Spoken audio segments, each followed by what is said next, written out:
Hi, this is Brother Peter Diamond, and I'm going to be talking a little bit about Pope St. Pius V. Pope St. Pius V is one of the strongest Catholic popes in all of history. He is one of only two popes who have been canonized in the last 500 years. Pope St. Pius V reigned from 1566 to 1572.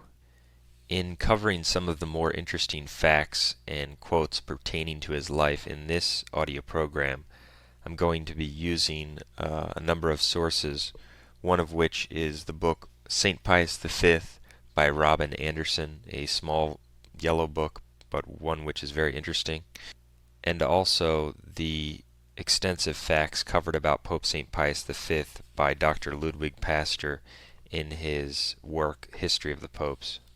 When Pope St. Pius V was elected, the Church had gone through a period where you had some more worldly popes during the Middle Ages. They held true to Catholic doctrine, but some of them were not as spiritually centered as they should have been.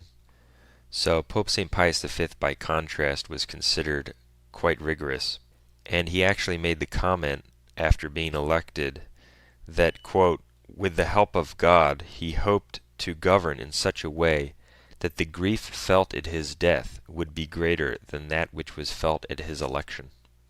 His meaning was that he would put an end to some of the things which had been tolerated but should not have been. Prior to becoming Pope, St. Pius V had worked significantly with the Inquisition, the congregation of the Church dealing with the faith and investigating those who deviated from the faith. This is interesting because the Inquisition and the concept of it has come under criticism not only by non-Catholics but also liberals and heretics who consider themselves Catholics. So the fact that one of our greatest popes in history had worked extensively and enthusiastically in the Inquisition should remind us that the Inquisition itself is not something that's against the Christian or Catholic faith, but a necessary congregation which oversaw and safeguarded the integrity of the faith, even if some of the people who had been involved with it at times did not fulfill that work the way they should have. It's also interesting that Pope St. Pius V was considered a kindred spirit with Pope Paul IV. Those who study papal history know that Pope Paul IV was one of the most aggressive and vigorous popes against heresy in the whole history of the Church. So this just gives us a little bit of insight into how Pope St. Pius V viewed heresy and viewed deviation from the faith. It was Pope Paul IV, in fact, who made Pope St. Pius V a cardinal. Pope St. Pius V was a very spiritually devoted pope. He had a very strong prayer life, spent much time in prayer, was considered to be very ascetical and penitential. A quote which I found interesting comes from Ludwig Pastor, History of the Popes, Volume 17, page 64. And it says, quote, "Pius V did not allow himself to be led away by first impressions, but once he had formed a definite opinion on any subject, it was almost impossible to shake him. He was quicker to form a bad opinion of anyone than a good one, especially in the case of people he did not know well." End quote. I found this interesting. Pius V was quicker to form a bad opinion of people than a good one.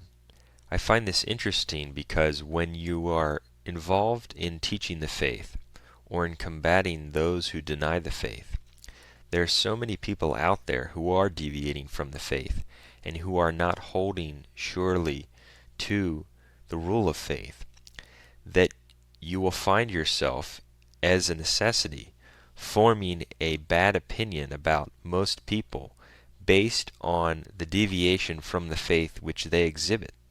And so some people have criticized those who are quick to denounce those who deviate from the faith when it's clear that they're aware of the thing that they're rejecting, but still rejecting it or contradicting it.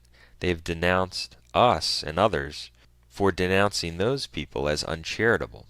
Well, they would be saying the same thing about Pope St. Pius V, because when he was dealing with these type of issues, he saw the same type of thing.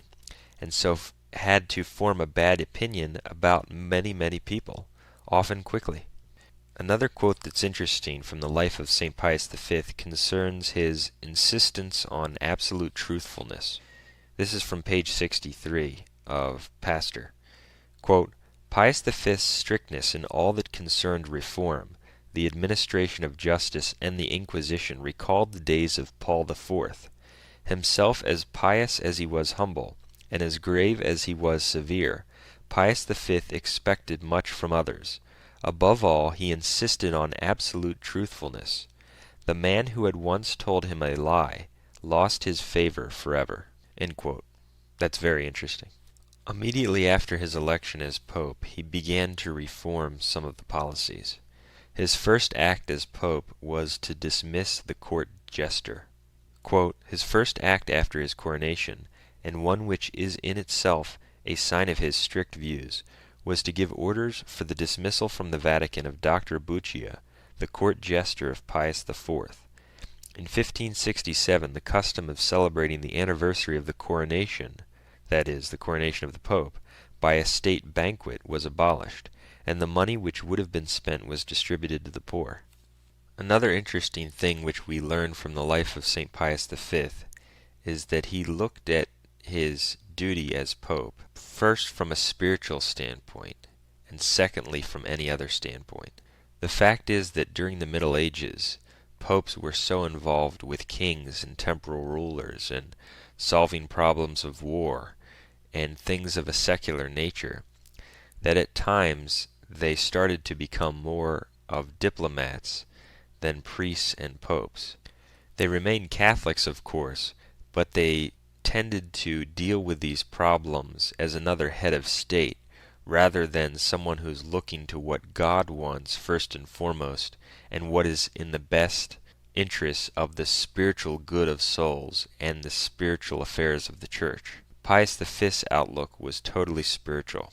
This is a quote from page 79 of the volume of Pastor. Quote, at the beginning of his pontificate, Pius V understood in such a literal sense the protection which our Lord had promised to his vicar on earth, that he would have liked to have done away with all human means of defense.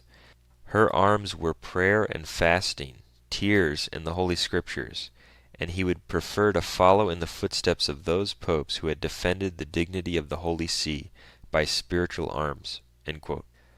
Another thing we see in the life of St. Pius V is his detachment from relatives. We see this in all of the saints' lives. This is not to suggest that people should not care for their relatives, of course, but rather the truth of Matthew chapter 10, verses 34 and following, where Jesus says, if any man loves his father, mother, sister, brother, etc., more than me, he is not worthy of me. That is, if any member of one's family starts to hurt his spiritual welfare or cause him to not accomplish what God wants him to accomplish, then that person must be discarded or ignored. And during the Middle Ages, there was definitely a problem with nepotism, favoring one's relatives in all kinds of things. Well, St. Pius V did not have that problem. On page 85 we read about when Pope St. Pius V caught his nephew, or his nephew was caught in immorality. Quote, the Pope had him called before a civil court, and then, without looking at his nephew, caused his sentence to be read aloud, which ran as follows. Paolo Ghisleri is to forfeit all his goods and revenues, and under pain of death is to leave the Vatican within 2 days. End quote. So he banished his nephew from the Vatican after his nephew had been caught in immorality. Speaking of immorality, Pius V issued severe measures against those who had been caught in immorality. Here's a quote about Pope St. Pius V's actions against immorality from page 86. Quote, the Romans had many other opportunities of realizing with what ruthless severity Pius V punished moral offenses. As early as January 19, 1566, there was the publication of a stern edict against the immorality prevalent in Rome. At the consistory of January 23rd, the Pope spoke not only of the need of reform among the clergy, but also of his intention of taking action against blasphemy and concubinage. To give effect to this intention he issued on April 1st, 1566, an edict which imposed the severest penalties for the disturbance of divine worship, the profanation of Sundays and festivals, simony, blasphemy, sodomy, and concubinage." End quote. So, for instance, he would have taken action against people who did unnecessary work on Sundays, etc. People need to know, because many have not been preached to about this matter, that servile works and things of that nature are not to be done on Sundays. You should not mow your lawn on Sundays, things like that. The quote goes on to say, quote, "In July 1566, an ordinance was issued for the limitation of luxury in dress and of excessive lavishness in banquets, which was followed in October 1566 by another edict concerning dress." This is very interesting. It goes on to talk about pomp in marriages. Quote, "In June 1567 there came a special law against excessive pomp at marriages and the ruinous inflation of marriage dowries and settlements." End quote. So we can see what kind of Pope St. Pius V was. This is how a truly Catholic and a very strong Pope looked at these things and acted upon them. Speaking of his actions against pomp at marriages, it always irked me the thought of some of these modern-day marriages, even among those who claim to be Catholic, which are so lavish and wasteful. It's just utterly ridiculous. The importance and the uniqueness of that marriage ceremony should be the exchanging of the sacrament, not this incredible waste of money on a celebration which will be over with in a few hours. It's really outrageous. And at many of these events, there's immorality, often drunkenness, and other things which are horrible. In fact, it's interesting because one priest who had spoken with Brother Michael about this priest is actually a heretic, but many years ago he had never performed a marriage ceremony for supposed traditional Catholics before, but agreed to do it. And after doing it, he said that it was one of the worst experiences he's had and that he'd never do one again, simply because of the way that these supposed traditional Catholics and their supposed friends treated the ceremony, the way they came to the ceremony, the way they acted, and he said it was just horrible. Pius V also took action against prostitutes and adulterers. This is from page 90 of Pastors, volume 17. The volume I've been quoting from. Quote, "An edict published on St. Mary Magdalene's Day, July 22nd, 1566, ordered that the more notorious prostitutes were to be expelled from Rome within 6 days, and within a further period from the Papal States, unless they preferred to marry or enter the convent. This edict caused great anxiety in Rome. Many complained that such rigor would depopulate the city, and that many tradesmen who had supplied goods to these people on credit would suffer seriously." This just shows us how bad the problem of immorality was. This continues on page 91. "Pius V remained inexorable on the subject of expulsion of the more notorious courtesans. By August 10th most of them had already left Rome, and others were preparing to do so, though many had been converted. The fact that some of those who had been expelled had been killed by highwaymen told in favor of those who were still in Rome. These were accordingly not expelled, but had to put a stop to their public disorders, and a segregated quarter was assigned to them, near the Ripetta, which they were not to leave either by day or night under pain of a public whipping. By this severity Pius V hoped to induce them either to leave Rome or to be converted. For this purpose special sermons were arranged for them, as was also done in the case of the Jews. On September 5, 1566, a fresh order for the expulsion of those who were quite incorrigible was issued. How deep-seated this evil was is clear from the fact that during the whole of his reign Pius V was forced to take action against it year after year. Prostitutes who had left their quarters were constantly whipped and others expelled. A proof of the anxiety which the Pope felt for the conversion of these fallen women is to be found in the fact that in August 1567 he persuaded 6 elderly ladies to devote themselves to this difficult task. it goes on to talk about how, quote, the Pope watched over the sanctity of family life very carefully, and nothing escaped his attention. Thus he forbade young girls from being employed as servants, while an edict published in the autumn of 1566 forbade under severe penalties all Romans who had houses of their own to frequent taverns. The many cases of adultery which occurred in Rome filled Pius V with indescribable grief and ever-increasing indignation. From the beginning of his reign he did all he could to bring about a change in this respect. A report of August 25, 1568 states, quote, the threat of the death penalty for adultery is expected, so that everyone will either have to become moral or leave the city. People were constantly imprisoned without consideration of rank. In September 1568, a noble Roman lady who had been found guilty of adultery was imprisoned for life. One of the richest and most respected bankers in Rome, the Sienese di Vece, having been convicted of adultery, was publicly whipped in December 1568, quote, as a salutary example for the nobles. In the following year it was rumored that the Pope intended to expel from Rome all married women who fell into this sin, and this penalty was often inflicted after the culprit had been whipped for the first offense.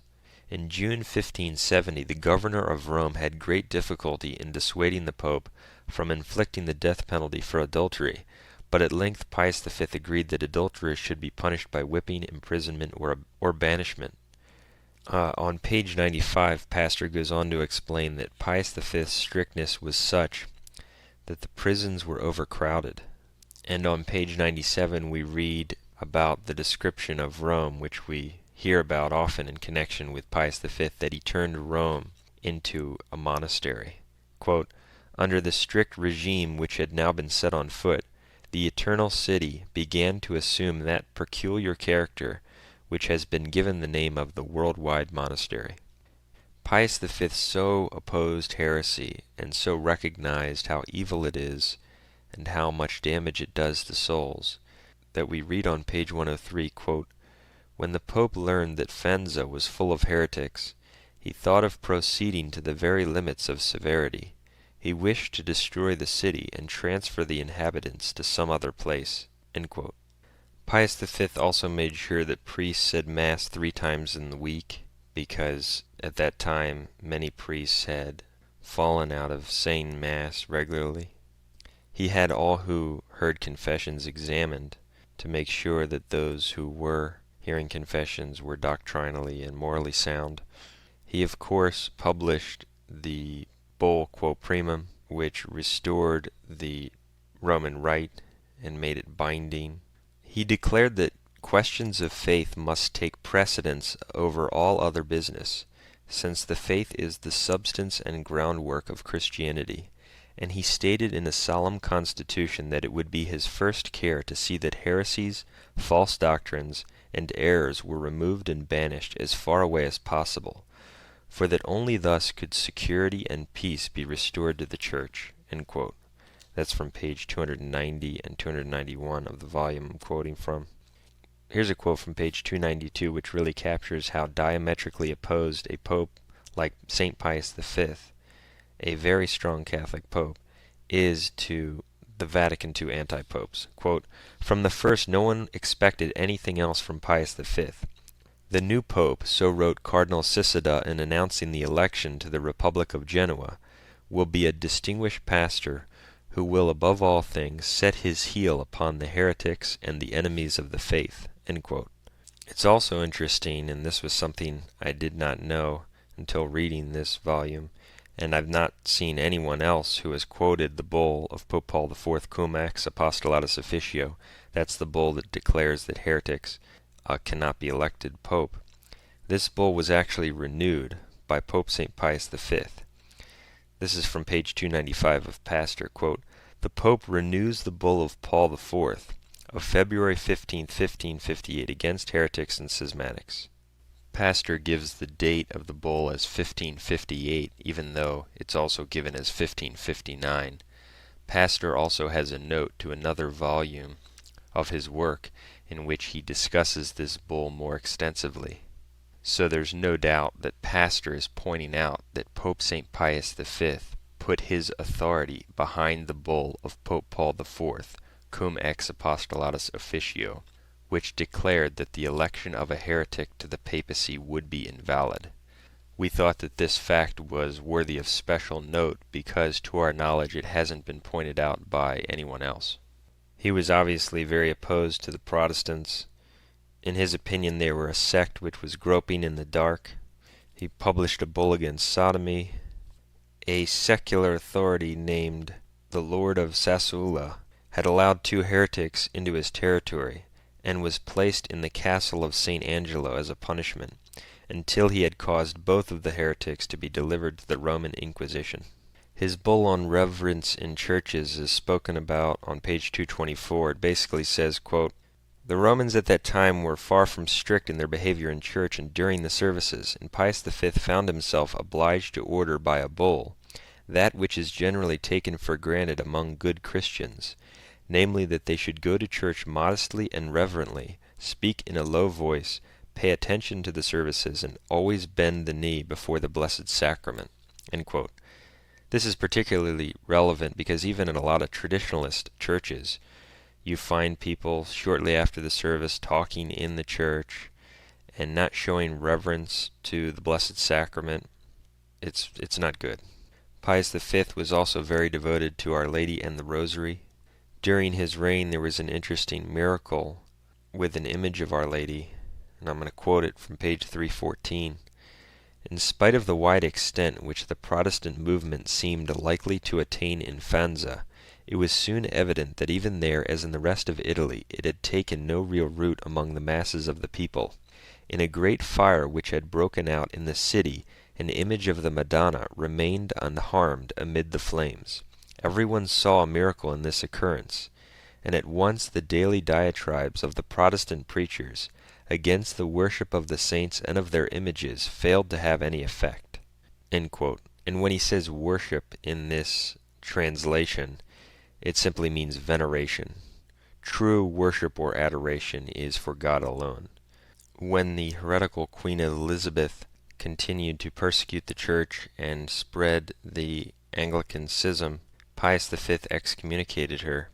And in the Bull of Excommunication, there's a very interesting quote about the necessity of the Church. Quote, "The sovereign jurisdiction of the one holy Catholic and Apostolic Church, outside of which there is no salvation, has been given by him, Jesus Christ, to Peter, Prince of the Apostles." End quote. That's from the Bull excommunicating the heretical Queen Elizabeth, February 25th, 1570. On pages 225 and 226, there's something interesting.